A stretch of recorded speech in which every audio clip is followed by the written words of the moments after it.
Assalamualaikum warahmatullahi wabarakatuh.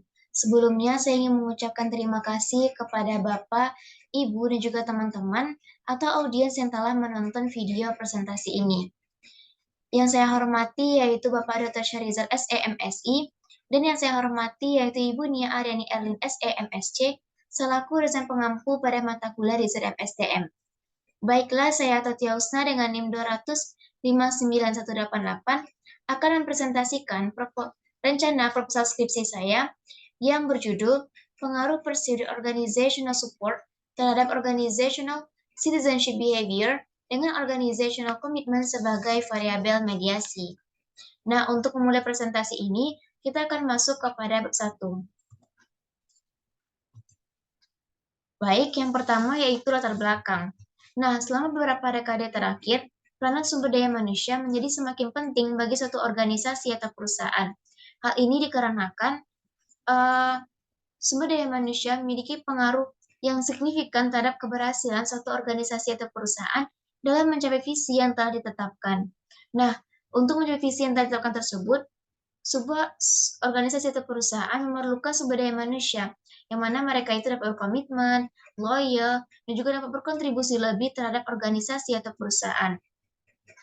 Nah, kontribusi lebih karyawan terhadap organisasi ini itu dikenal juga dengan istilah Organizational Citizenship Behavior atau OCB.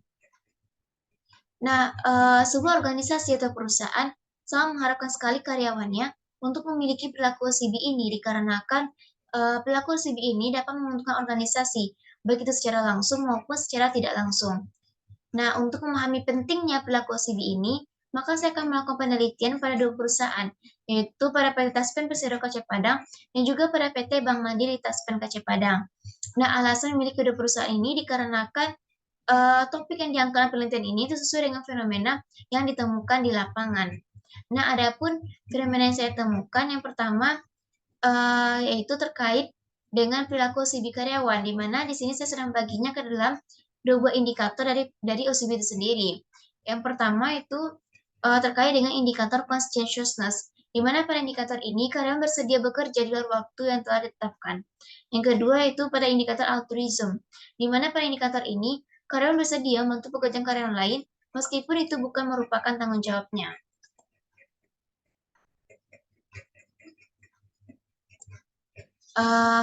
Nah, berdasarkan fenomena yang saya sampaikan tadi, terdapat dua faktor yang mempengaruhi perilaku OCB karyawan, di mana yang pertama yaitu Perceived Organizational Support atau POS.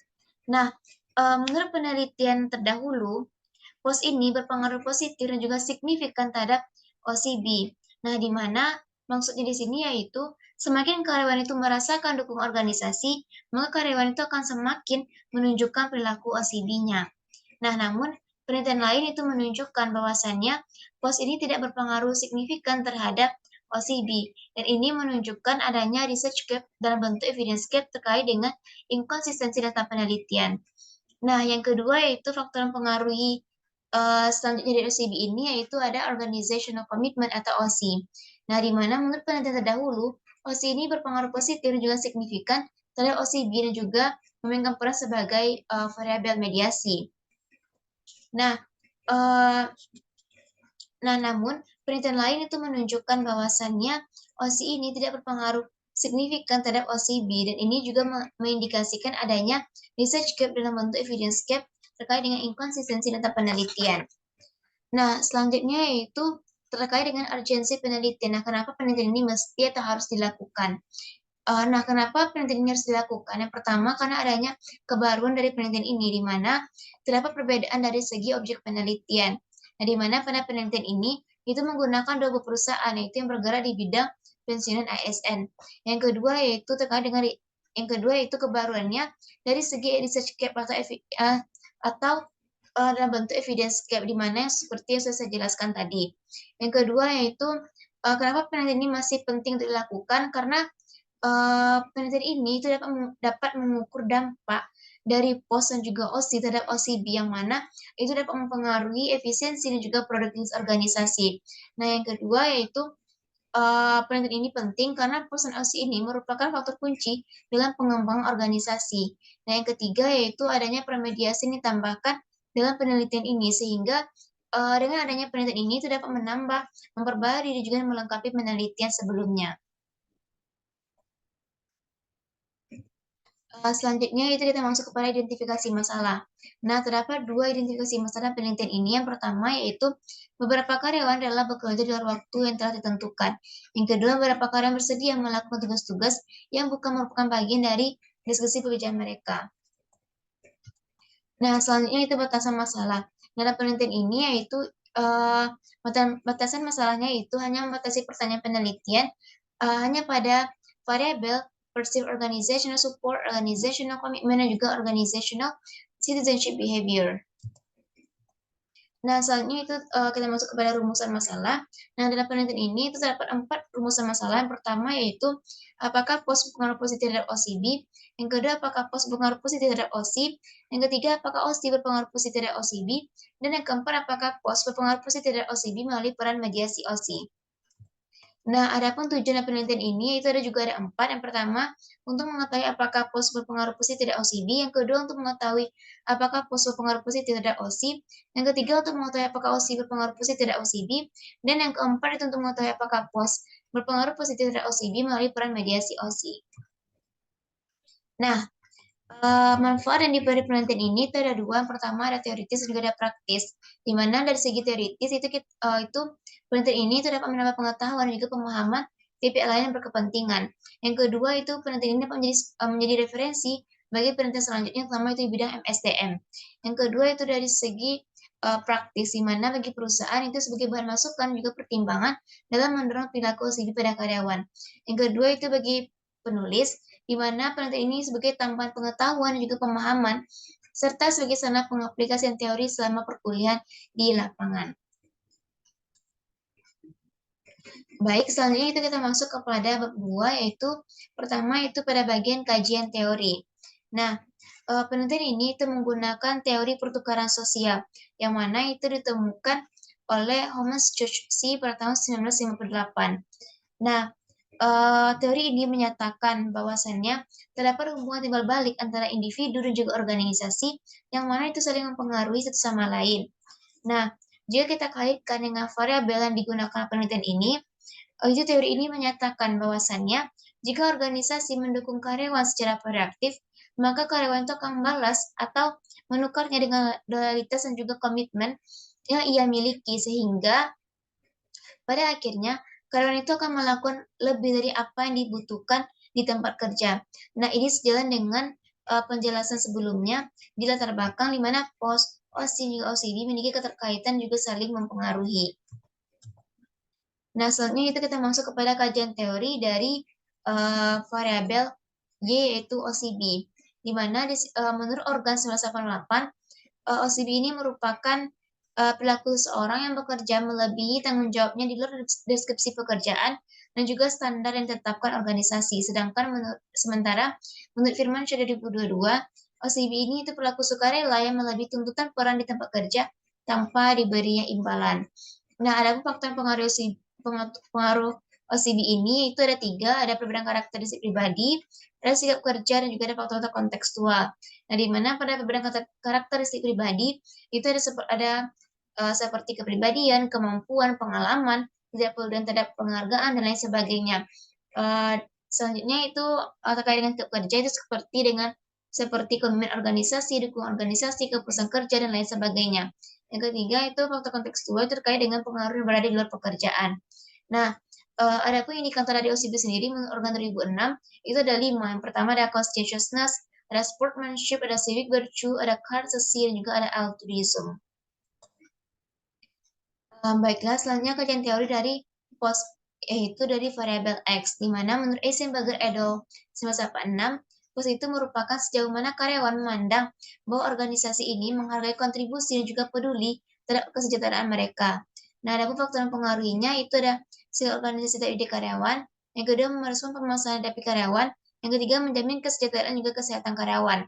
Nah, ada pun indikator dari POS menurut Eisenberger 2002, itu ada fairness, supervisor support, dan juga ada organizational reward and job condition. Selanjutnya yaitu kajian teori dari variabel mediasi, yaitu dari organizational commitment, di mana menurut Meyer dan Allen, organizational commitment ini merupakan pernyataan psikologi yang menjadikan hubungan karyawan dan juga organisasi, yang mana itu dapat berdampak terhadap keputusan untuk melanjutkan atau tidak melanjutkan keanggotaan dalam organisasi. Nah, adapun faktor yang mempengaruhi organizational commitment itu sendiri, itu ada 4. Yang pertama ada karakteristik pribadi, pekerjaan, organisasi, dan juga sifat dan kualitas pengalaman kerja karyawan. Nah, adapun indikator dari organizational commitment itu, menurut Allen dan Mayer 2000, itu ada 3. Yang pertama ada komitmen afektif, berkelanjutan, juga ada normatif. Selanjutnya yaitu penelitian relevan. Nah, di mana pada penelitian ini tuh terdapat 8 penelitian relevan yang mana berkaitan dengan hipotesis juga variabel yang digunakan penelitian ini. Dan semua penelitian relevan ini itu memiliki pengaruh positif terhadap hubungan dari ketiga variabel tersebut. Nah, di sini sudah tampilkan seperti yang ditampilkan pada slide, di mana terdapat 8 penelitian relevan. Baik, selanjutnya itu kita masuk kepada hubungan dari variabel. Nah, pertama itu hubungan antara perusahaan OCB, di mana semakin besar dukungan organisasi yang dirasakan karyawan, maka semakin banyak pula karyawan yang secara sukarela melakukan upaya ekstra untuk kepentingan organisasi mereka. Yang kedua itu soalnya hubungan antara perusahaan dan OC, di mana semakin tinggi dukungan yang diberikan organisasi, maka komitmen karyawan itu akan semakin meningkat terhadap organisasi. Nah, selanjutnya itu hubungan antara OC dan juga OCB, di mana semakin baik dan tinggi komitmen organisasi karyawan, maka semakin tinggi pula perilaku OCB yang akan ditunjukkan oleh karyawan. Nah, selanjutnya itu hubungan antara pos terhadap OCB melalui peran mediasi OC, di mana semakin tinggi dukungan organisasi, maka komitmen organisasi juga akan semakin tinggi, sehingga melalui pengaruh tidak langsung ini akan semakin meningkatkan perilaku OCB, dan ini efeknya akan jauh lebih baik dari ketimbang kita tanpa menggunakan peran mediasi. Nah, adapun kerangka konseptual penelitian ini itu seperti yang ditunjukkan oleh slide. Nah, adapun hipotesis penelitian ini itu ada 4. Yang pertama yaitu pos berpengaruh positif terhadap OCB, yang kedua pos berpengaruh positif terhadap OC, yang ketiga OC berpengaruh positif terhadap OCB, dan yang keempat yaitu pos berpengaruh positif terhadap OCB melalui peran mediasi OC. Selanjutnya itu kita masuk kepada bertiga, yaitu pertama metode penelitian. Nah, di mana pada penelitian ini itu menggunakan penelitian dan bentuk asosiatif, jenisnya itu asosiatif kausa, dengan menggunakan metode survei dan juga pendekatannya kuantitatif. Adapun tamparan waktu penelitian, tampaknya itu pada PT Taspen Pesura Kaca Padang dan juga pada PT Bank Mandiri Taspen Kaca Padang, dengan waktu penelitiannya yaitu dimulai pada bulan November 2023 hingga selesai. Adapun teknik pengumpulan datanya itu menggunakan kuesioner dengan jenis sumber datanya itu jenisnya itu data primer dengan sumbernya didapatkan langsung dari responden. Nah, selanjutnya itu populasi dan juga sampel. Nah, dalam penelitian ini itu populasinya itu seluruh karyawan PT Taspen Pesura Kaca Padang dan juga pada PT Bank Mandiri Taspen Kaca dengan jumlahnya 40 orang, di mana sampelnya itu 40 orang karyawan. Nah, pada penelitian ini itu menggunakan semua anggota populasi yang dikasih sebagai sampel, sehingga tekniknya itu menggunakan total sampling. Selanjutnya itu definisi operasional penelitian ini, di mana yaitu seperti yang ditunjukkan oleh slide. Selanjutnya itu instrumen penelitian, di mana penelitian ini, di mana untuk mengukur variabel yang digunakan penelitian ini itu akan menggunakan skala Likert dengan 5 alternatif jawaban, yaitu seperti alternatif jawabannya yaitu sangat setuju itu diberi skor 5, setuju 4, netral 3, tidak setuju 2, juga sangat tidak setuju itu 1. Nah, selanjutnya adapun kisi-kisi instrumen penelitian yang bakal dijadikan sebagai dasar atau acuan dalam menyebabkan kuesioner nanti, yaitu seperti yang ditunjukkan oleh slide. Baiklah, selanjutnya yaitu terkait dengan teknik analisis data. Nah, penelitian ini itu menggunakan 2 buah teknik analisis data. Yang pertama itu analisis deskriptif juga inferensial. Nah, di mana analisis deskriptif ini itu yang digunakan yaitu ada persentase, median, dan juga ada total capaian responden. Nah, adapun analisis inferensial itu untuk analisisnya itu menggunakan SAMPLS dengan softwarenya itu Smart PLS. Nah, adapun analisis itu nanti terkait dengan model pengukuran atau outcome model, di mana Ini terkait dengan uji validitas, yaitu ada konvergen kediskriminan, dan juga ada uji reliabilitas. Yang kedua, model struktural atau inner model, di mana inner model ini akan dievaluasi dengan menggunakan L-square dan juga signifikansi.